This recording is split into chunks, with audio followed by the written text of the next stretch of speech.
ছাত্ৰ ছাত্ৰীসকল দশম শ্ৰেণী গণিতৰ বাস্তৱ সংখ্যা পাঠটোৰ অনুশীলনী 1.1 আজি আৰম্ভ কৰিছোঁ। প্ৰথমটো প্ৰশ্ন দিছে 1 নম্বৰটো ইউক্লিডৰ কলন বিধি ব্যৱহাৰ কৰি গসাগু অৰ্থাৎ গৰিষ্ঠ সাধাৰণ উৎপাদক উলিওৱা। ইয়াত আমি ইউক্লিডৰ বিভাজন প্ৰমেয়িকাটো ব্যৱহাৰ কৰি এই সংখ্যাকেইটাৰ আমি গসাগু উলিয়াব লাগিব। LP স্কুলত বা আমি তাৰ পিছতো বিভিন্ন শ্ৰেণীত আমি গসাগু উলিয়াইছোঁ। যেনে আমি মৌলিক উৎপাদক বিশ্লেষণ কৰি গসাগু উলিয়াইছোঁ, দীঘল নিয়মে হৰণ কৰিছোঁ, ত্ৰিনিয়মে হৰণ কৰি উলিয়াইছোঁ। সেই তাৰ যিটো দীঘল নিয়মে হৰণ কৰি আমি যিটো গসাগু উলিয়াইছিলোঁ সেইটোৱে আচলতে এতিয়া তোমালোকে ইয়াত এটা বেলেগ এটা ধৰণে লিখি পিনি গসাগুটো উলিয়াব লাগে। আচলতে প্ৰচেছটো একেটাই। আমি যিটো LP স্কুলত দীঘল নিয়মে হৰণ কৰি যিটো গসাগু উলিয়াইছিলোঁ সেইটোৱে ইয়াত খালি আমাক এটা কলন বিধি বুলি কৈ দিছে। আমি ইয়াত কি কৰিম, আমাৰ কিতাপত থকা যিটো বিভাজন প্ৰমেয়িকা আছে ইউক্লিডৰ যে ভাজ্য সমান ভাজক পূৰণ ভাগফল যোগ বাকী, সেই যিটো আমি LP স্কুলত পাইছিলোঁ সেইটোকে তোমালোকৰ কিতাপত মাত্ৰ বিভাজন প্ৰমেয়িকা বুলি দি দিছে। সেইটোকে আমি কেইটামান ষ্টেপত সেই প্ৰমেয়িকাটো দুটা সংখ্যাৰ ওপৰত, আমি জানো সেই প্ৰমেয়িকাটো সদায় দুটা সংখ্যাৰ ওপৰতে প্ৰযোজ্য হয়, তাৰে এটা সংখ্যা ডাঙৰ এটা সংখ্যা সৰু হয়। গতিকে সেই প্ৰমেয়িকাটো প্ৰতিটো স্তৰত আমি ব্যৱহাৰ কৰি আমি দুটা সংখ্যা লৈ ডাঙৰটোক ভাজ্য হিচাপে লৈ সৰুটোক ভাজক হিচাপে লৈ আমি এনেকৈ হৰণ কৰি যাম আৰু তেতিয়ালৈকে হৰণ কৰিম যেতিয়ালৈকে আমাৰ কি হয় ভাগশেষটোত যেতিয়ালৈকে শূন্য নহয়। যিটো ষ্টেপত ভাগশেষটো শূন্য হৈ যাব সেইটো ষ্টেপত যিটো ভাজক হ'ব সেই ভাজকটো হ'ব প্ৰদত্ত সংখ্যা দুটাৰ গসাগু। ঠিক আছে, তেনেহ'লে আমি আৰম্ভ কৰোঁ। তো প্ৰথমতে আমি কি চাম ইয়াত, এই সংখ্যা দুটাৰ ভিতৰত কোনটো ডাঙৰ কোনটো সৰু। আমি জানিছোঁ যে আমি গম পাইছোঁ যে 225টো 135তকৈ ডাঙৰ। গতিকে আমি কি কৰিম, আমি লিখিম যিহেতু 225 is greater than 225 is greater than 135, গতিকে আমি এতিয়া বহুত ধৰণে লিখে, দীঘলকৈ লিখিব পাৰি, কিছুমানে ষ্টেপ 1 ষ্টেপ 2 ষ্টেপ 3 এনেকৈ লিখে, আৰু কিছুমান বাক্যও লিখে যিহেতু 225টো 135তকৈ ডাঙৰ গতিকে 135 আৰু 225ৰ ওপৰত ইউক্লিডৰ বিভাজন প্ৰমেয়িকা ব্যৱহাৰ কৰি সেইবুলি লিখে। কিন্তু বহুতে নিলিখেও। পৰীক্ষাত লিখিব পাৰোঁ, তোমালোকে নিলিখিলেও একো নহয়, খালি তোমালোকে ষ্টেপকেইটা দেখুৱাই দিব লাগিব। গতিকে আমাৰ প্ৰথম ষ্টেপটো কি হ'ব, ষ্টেপ 1 এইটো হ'ব যিটো 225 ইজ গ্ৰেটাৰ দেন 135। গতিকে আমি এই দুটাৰ ওপৰত ইউক্লিডৰ বিভাজন প্ৰমেয়িকাটো ব্যৱহাৰ কৰিব পাৰিম, কাৰণ ইয়াত ডাঙৰ এটা সংখ্যা আছে এটা সৰু সংখ্যা আছে। গতিকে এই ডাঙৰটো ভাজ্য ধৰিম, সৰুটো ভাজক ধৰিম। আমি কি লিখিম তেনেহ'লে, এতেকে 225 ইকুৱেল টু 135 কি পূৰণ কৰি আমি কি যোগ কৰিলে 225টো কথা আমি পালোঁ ভাজ্য সমান ভাজক পূৰণ ভাগফল। আমাক ভাগফলটো লাগে আৰু বাকী লাগে, তো তাৰ কাৰণে আমি কি কৰিম, আমি হৰণ কৰিম। ঠিক আছে, আমি হৰণ কৰিম 135 আমি হৰণ কৰিম, কাক হৰণ কৰিম 225ক হৰণ কৰিম। তো মই দেখিছোঁ এবাৰ যাব 135 0 আৰু 3 গ'লে 90, তেনেহ'লে আমি কি পালোঁ ভাগফল 1 আৰু বাকী পালোঁ 90। এতিয়া মই দেখিছোঁ যে ভাগশেষটো শূন্য হৈছে নি মোৰ, নাই হোৱা 90। ঠিক আছে, যিহেতু আমি লিখিম যিহেতু 90 ইজ নট ইকুৱেল টু 0, মই চমুকৈ লিখিছোঁ, সেইটো ভাগশেষটো শূন্য নহয়। আৰু এতিয়া আমি কি ল'ম, এতিয়া আমি ল'ম কি মন কৰিবা, এতিয়া এই ফাৰ্ষ্ট ষ্টেপত যিটো ভাজক হৈছিলে সেইটো এতিয়া ভাজ্য হ'ব ছেকেণ্ড ষ্টেপত, আৰু যিটো বাকী হৈছিলে সেইটো ভাজক হ'ব। ঠিক আছে, আৰু 135 ইজ গ্ৰেটাৰ দেন 90। ঠিক আছে, তেনেহ'লে এতিয়া এই 135 আৰু 90ৰ ওপৰত যদি ইউক্লিডৰ বিভাজন প্ৰমেয়িকাটো প্ৰয়োগ কৰোঁ তেতিয়া কি হ'ব, 135 ভাজ্য সমান ভাজক পূৰণ আমি ভাগফলটো উলিয়াম বাকীটো উলিয়াম। তো নেক্সট, ঠিক আছে, নেক্সট আমি 90 এতিয়া আমি কাক হৰণ কৰিব লাগিব 135ক হৰণ কৰিব লাগিব। ঠিক আছে, মোৰ স্ক্ৰীণত আহিছে নে মই চাই লওঁ, আহিছে। কেইবাৰ যাব 90 হৰণ কৰিলে দুবাৰ নাযায় এবাৰ যাব, 90 হ'ব তলত। তো আমাৰ বিয়োগ কৰিলে কি হ'ব তেনেহ'লে, এইফালে আহিব 45। এতিয়াও আমাৰ দেখিছোঁ বাকীটো আমাৰ শূন্য নহ'ল, আমি কি পালোঁ ভাগফল 1 পালোঁ, বাকী পালোঁ 45। এতিয়াও এইটো শূন্য হোৱা নাই, ঠিক আছে, শূন্য হোৱা নাই। তো এইবোৰ তোমালোকে দেখাব নালাগে, খালি এইবোৰ মই তোমালোকক বুজিবৰ কাৰণে দেখাইছোঁ। ঠিক আছে, 45 হ'ল, শূন্য নাই হোৱা। তেতিয়া আমি আকৌ কৰিম, আকৌ লিখিম যিহেতু 45টো শূন্যৰ সমান নহয়, আৰু ইয়াত আমি দেখিছোঁ এতিয়া আমাৰ কোনটো হ'ব নেক্সট ষ্টেপৰ কাৰণে 90টো হ'ব। 90 ইজ গ্ৰেটাৰ দেন 45, এতেকে আমি লিখিম যে 90টো এতিয়া ভাজ্য হ'ব।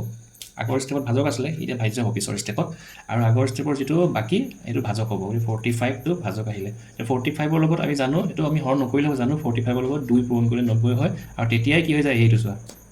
ভালকৈ মন কৰা তোমালোকৰ, এইটো এতিয়া ভাগশেষটো শূন্য হৈ গ'ল। দেখিছানে, এই ভাগশেষটো যেতিয়া শূন্য হৈছে সেইটো অৱস্থাত তোমালোকে চাবা ভাজক কোনটো 45। গতিকে আমাৰ আনচাৰটো কি হ'ব, আনচাৰ লিখিম এতেকে গ হা উ ইংৰাজী লিখিলে কি হ'ব GCF গ্ৰেটেষ্ট কমন ফেক্টৰ গৰিষ্ঠ উৎপাদক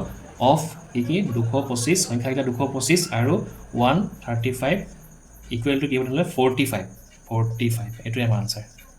বুজি পাইছানে গতিকে যিটো ষ্টেপত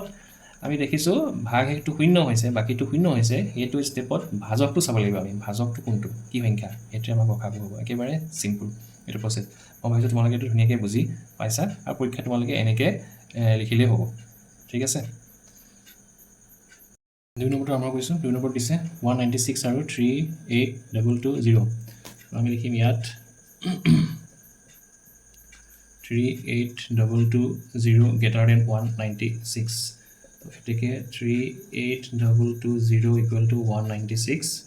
into লাষ্ট আমি উলিয়াম ইয়াত 196 হৰণ কৰি চাব লাগিব আমি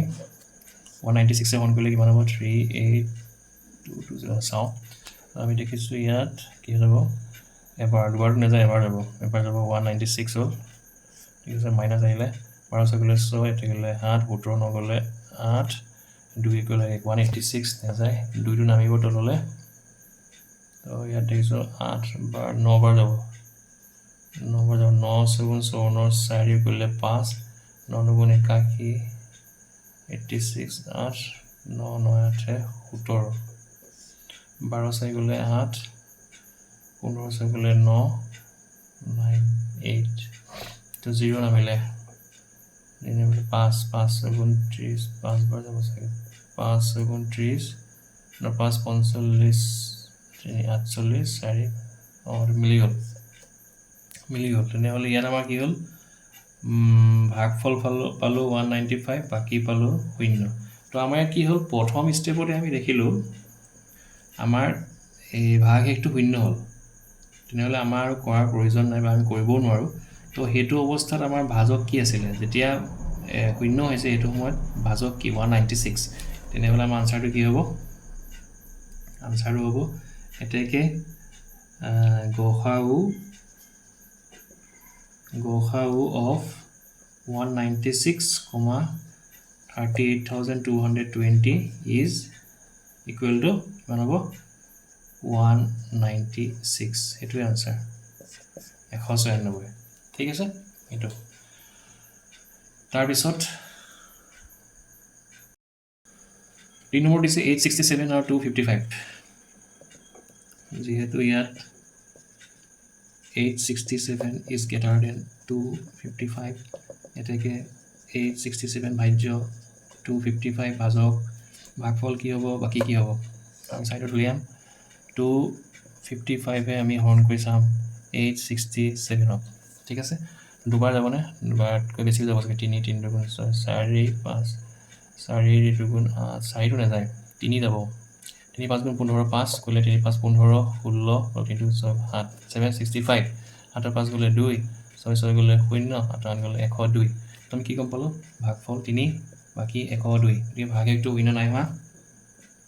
যিহেতু 102 is not equal to 0 আৰু এতিয়া কোনটো হ'ব 255 টো ভাজ্য greater than 102 এতেকে 255 equal to 102 ইনটু কি হ'ব প্লাস কি হ'ব তো 102 কৰিলে মই ইয়াতে কৰি চাওঁ 255 হৰণ কৰোঁ কেইবাৰ যাব দুবাৰটো 2 4 204 যাব তিনিবাৰ 204 204 হ'ল 5 4 গ'লে 51 হ'ল তো 2 আৰু এতিয়া হোৱা নাই শূন্য হোৱা নাই আকৌ লিখিম আকৌ যিহেতু 51 is not equal to 0 আৰু এবাৰ কোনটো ভাজ্য 102 is greater than 51 এতেকে 102 equal to 51 into মই ওলাই আছে এইটো 51 লগত 2 গুণ কৰিলে 102 গতিকে এইটো তো ইয়াত দেখিছোঁ আমাৰ ভাগ শেষটো শূন্য হৈ গ'ল এতেকে আমি লিখিলে হ'ল পৰীক্ষাত গসাগু একেবাৰে বুজি পেলাই of 867, 255 is কোনটো হ'ব 51 ঠিক আছে এইটোৱে আমাৰ আনচাৰ এইটো ঠিক আছে তাৰপিছত 4 নম্বৰ দিছে 272 আৰু 1032 ঠিক আছে ইয়াত যিহেতু 1032 is greater than 272 এতেকে 1032 সমান 272 এনেকৈ আমি লিখি লওঁচোন ছাইডত আমি বিয়োগ কৰি চাওঁ ইয়াতে খুব ওচৰতে ঠিক আছে বিয়োগ কৰি চাওঁ আমি 272 বিয়োগ কৰি চাওঁ 1032 কেইবাৰ যাব 5 to 5 বাৰ নাযায় 4 বাৰ যাব লাগে 4 2 গুণ 8 7 4 গুণ 28 8 কৰিলে 2 4 2 গুণ 8 2 10 4 বাৰ নাযায় 4 বাৰ নাযায় ঠিক আছে 3 বাৰ যাব দেই 3 বাৰ যাব 3 বাৰ যাব 3 2 গুণ 6 7 3 21 6 কৰিলে 2 3 2 গুণ 6 2 8 ঠিক আছে 3 বাৰ গ'ল 12 6 গ'লে 6 2 1 গ'লে 1 10 8 গ'লে 2 216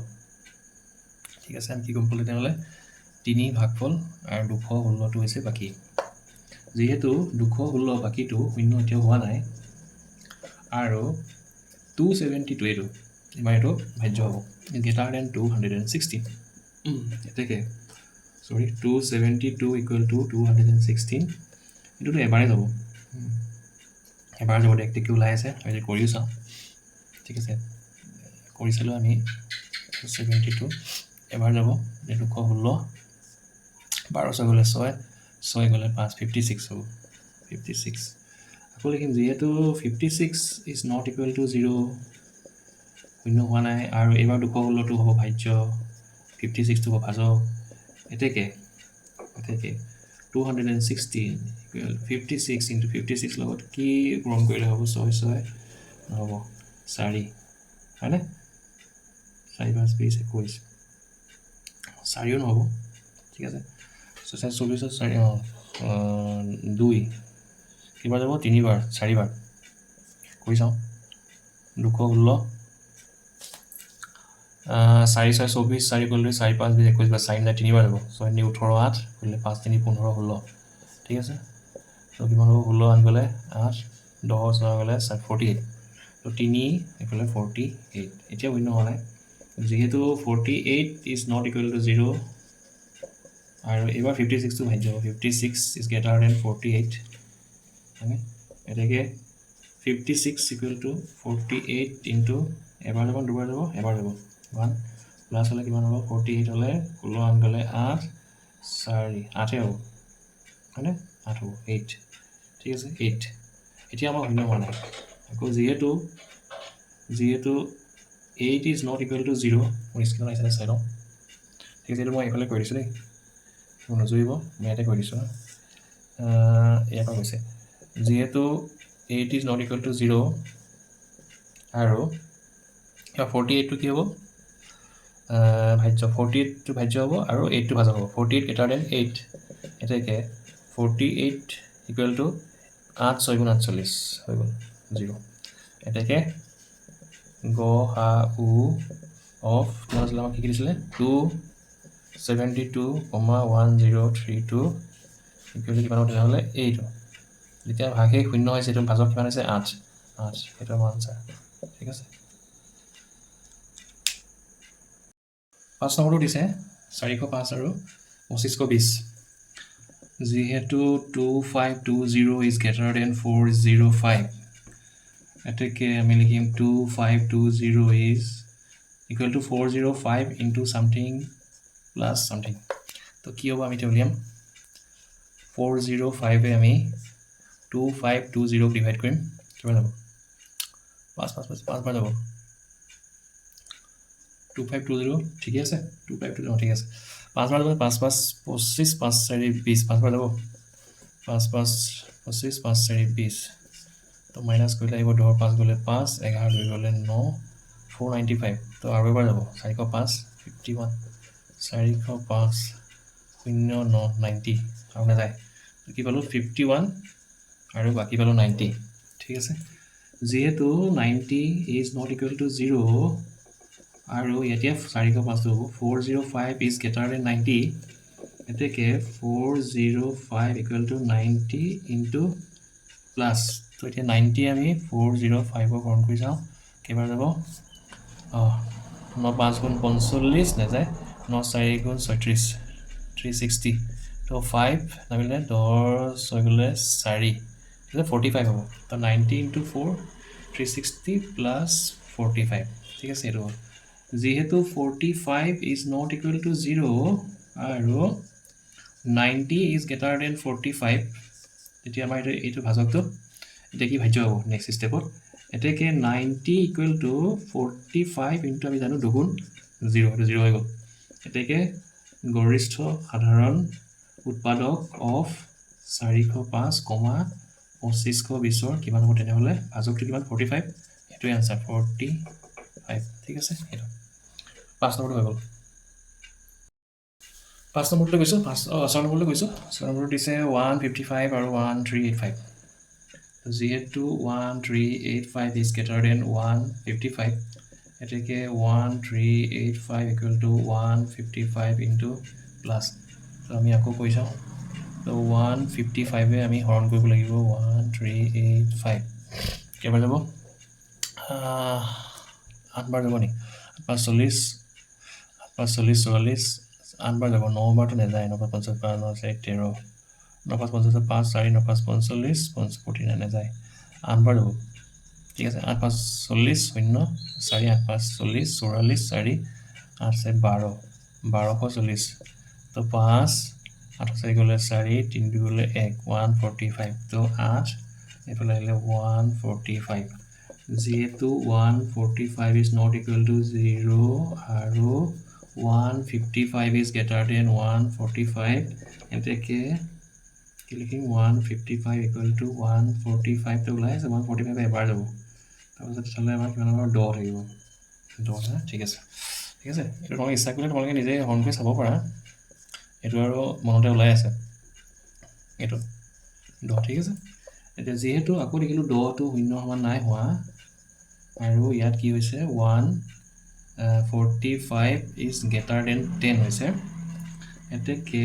145 এইটো 10 10 কৰিলে কিমান হ'ব 10 কৰিছা 14 14 বাৰ যাব 140 এইফালে 5 এইটো হ'ব ঠিক আছে তোমালোকে ইয়াতে কৰি চাব পাৰা এনেকৈ 145 হৰণ কৰিলে 10 গুণ 10 45 10 4 গুণ 40 এই 5টো হৈ গ'ল ঠিক আছে এতিয়া আকৌ দেখিছোঁ 5 শূন্য হোৱাই নাই যিহেতু 5 ইজ নট ইকুৱেল টু 0 আৰু এবাৰ 10 এইবাৰ ভাজকটো এবাৰ ইয়াত কি হ'ব ভাজ্য হ'ব 10 ইজ গ্ৰেটাৰ দেন এইটো ভাগে 5 এতেকে 10 ইকুৱেল টু হ'ব 5 ইনটু 2 5 দুগুণ 10 বাকী ভিন্ন এইটো শূন্য হৈ গ'ল ঠিক আছে মোৰ স্ক্ৰীনত আহিছে না মই চাই লওঁ ঠিক আছে এতেকে গৰিষ্ঠ সাধাৰণ উৎপাদক অফ কিমানৰ 155,1385 ইকুৱেল টু কিমান হ'ব তেনেহ'লে ভাজকটো কি আছে 5 তোমালোকে ইয়াতে চাবা ভাজকটো এতিয়া বেছি ভাল হ'ব মই নকৰিলোঁ 5 10 কৰিলে কিমান হ'ব 5 দুগুণ 10 শূন্য তো ইয়াত চালে বেছি ভাল হ'ব ঠিক আছে ইয়াত তোমালোকে চাবা 5 ভাজক শেষৰ ষ্টেপত ভাজকটো 5 হৈছে সেইটো তোমালোকৰ আনচাৰ হ'ব দেই এতিয়া ভুল নহয় আৰু ঠিক আছে তেনেহ'লে আমি 6 নম্বৰটো কৰিলোঁ 7 নম্বৰলৈ আহিছোঁ 8 নম্বৰ দিছে 384 আৰু দিছে 1296 ইয়াত মানে তোমালোকৰ বহুত দি দিছে দেই 1 নম্বৰত ইমান 8টা আছে আৰু তোমালোকে এইটো একেবাৰে সহজ গম পাইছে তোমালোকে জাষ্ট তোমালোকৰ প্ৰেক্টিছটো হ'বৰ কাৰণে তোমালোকে ইমান বেছি দিছে আৰু এই 8টা আৰু উদাহৰণত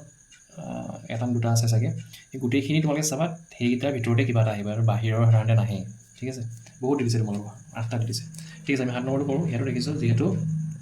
1296 গ্ৰেটাৰ দেন 384 এটাকে 1296 ইকুৱেল টু কিমান হ'ব 384 ইনটু প্লাছ এটা আমি উলিয়াম দিয়া আকৌ আমি 384 হৰণ কৰিম 1296 ঠিক আছে কেইবাৰ যাব 3 বাৰ 3 24 3 11 3 বাৰ যাব লাগে ঠিক আছে 4 বাৰ 4 8 32 4 বাৰ নাযায় তো 3 বাৰ যাব 3 বাৰ 4 গুণ 12 2 কৰিলে 8 3 24 25 বাৰ 2 3 গুণ 9 2 11 মাইনাছ কৰিলোঁ 6 2 গ'লে 4 9 5 গ'লে 4 2 গ'লে 144 তো আমি কি পালোঁ 3 এইফালে পালোঁ 144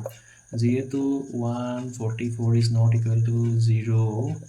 আৰু 384 ইজ গ্ৰেটাৰ দেন 144 এতেকে 384 equal to 144 into something plus তো 144 আমি 384 হৰণ কৰি যাব দুবাৰটো যাব 3 বাৰ 3 বাৰ নাযায় দুবাৰ যাব 288 হ'ব মাইনাছ 14 আন গ'লে 6 8 গ'লে 9 96 হ'ল ঠিক আছে তো আমি পালোঁ 2 এইফালে পালোঁ 96 যিহেতু 96 ইজ নট ইকুৱেল টু 0 আৰু আমি দেখিছোঁ 144 গ্ৰেটাৰ দেন 96 এতেকে 144 equal to 96 into something plus হ'ব তো আকৌ আমি 96 হৰণ কৰিব লাগিব 144ক মই স্ক্ৰীণত আহিছে নহয় চাই লওঁ ঠিক আছে 144ক ঠিক আছে কেইবাৰ যাব 96 এবাৰ যাব দুবাৰটো নাযায় তো এবাৰ যাব 96 হ'ব তাৰপিছত 14 গ'লে 8 13 নগ'লে 48 আমি 1 পালোঁ ভাগ হ'ল আৰু 48 হ'ল আমাৰ বাকী আকৌ লিখিম যিহেতু 48 ইজ নট ইকুৱেল টু 0 আৰু ইয়াত এতিয়া 96টো 48তকৈ ডাঙৰ এতেকে আমি ইউক্লিডৰ বিভাজন ক্ৰমিকাটো ব্যৱহাৰ কৰি পাওঁ দুবাৰ ঠিক আছে ইকুৱেল টু 0 হৈ গ'ল এতেকে গৰিষ্ঠ সাধাৰণ উৎপাদক অফ 384,1296 ইকুৱেল টু কি হ'ব এইটো হয়নে এইটো ভাজকটো আমি ইয়াত চালোঁ হৈ যাব ঠিক আছে ইয়াত মই বুজিব গৈছেগৈ 96 কৰিলে দুবাৰ হয় ঠিক আছে 96 দেই এইটো ভাজক 48 মেথ চালে হ'ব 48 এইটোৱে আমাৰ গসাউ ঠিক আছে হৈ গ'ল 48 ঠিক আছে 1 নম্বৰৰ শেষৰটো কুৱেশ্যন লৈ গৈছোঁ 1848 দিছে আৰু 4058 যিহেতু 4058 ইজ গ্ৰেটাৰ দেন 1848 এতেকে 4058 ইকুৱেল টু 1848 পূৰণ যোগ ঠিক আছে আকৌ আমি ইয়াত কৰি চাওঁ 1848 হৰণ কৰি চাওঁ 4058ক কেইবাৰ যাব 2 গ'লে 8 গ'লে 96 ইফালে 8 গ'লে 2টো যাব 3 নাযায় 2 যাব ঠিক আছে 8 16 6 কৰিলে 1 4 গুণ 8 9 96 হৈ গ'ল 8 2 16 36 ঠিক আছে 36 গ'ল মাইনাছ কৰিলোঁ 8 6 গ'লে 2 15 নগ'লে 6 9 6 গ'লে 3 4 3 গ'লে নাযায় ঠিক আছে 362 ইমানে হ'ব ঠিক আছে 362 হ'ল আমাৰ ভাগফল হ'ল 2 আৰু 362 হ'ল নেক্সট আমি কৰিব লাগিব কি যিহেতু 362 ইজ নট ইকুৱেল টু 0 আৰু 1848 ইজ গ্ৰেটাৰ দেন 362 এতেকে 1848 ইকুৱেল টু 362 ইনটু প্লাছ তো 362 যদি আমি 1848ক হৰণ কৰোঁ কিমান হ'ব 6বাৰ যাব নি নাযায় 5বাৰ যাব 5 10 6 5 30 30 31 3 5 3 15 15 3 18 কিমান হ'ল 8 4 গ'লে 38 হ'ল তো 5 পালোঁ এইফালে হ'ল 38 যিহেতু 38 ইজ নট ইকুৱেল টু 0 আৰু 362 গ্ৰেটাৰ দেন 38 এতেকে 362 ইকুৱেল টু 38 এতিয়া আকৌ উলিয়াব লাগিব 38 ইজ 362 গুণ কৰিলে কিমান যাব 8 9 9 গুণ 72 2 7 9 3 গুণ 27 9 বাৰ যাব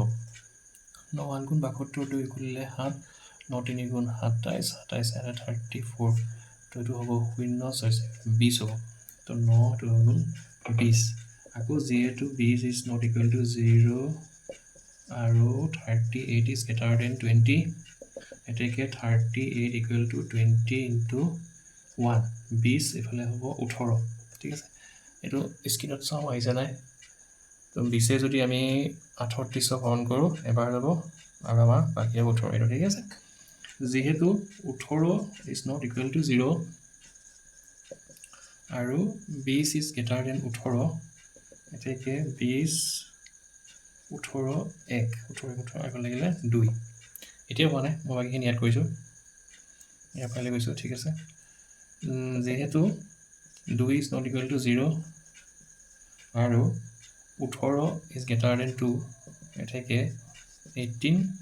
ঠিক আছে 2 ইনটু 9 18 0 0 হৈ গ'ল এতেকে গসাউ অফ 4058,1848 ইজ গিভ আনচাৰটো ভাজকটো কোনটো 2 সেইটোৱে আমাৰ আনচাৰ ঠিক আছে 2 তো মই ইয়াতে তোমালোকৰ এক্সাৰচাইজ 1.1ৰ 1 নম্বৰটো শেষ কৰিছোঁ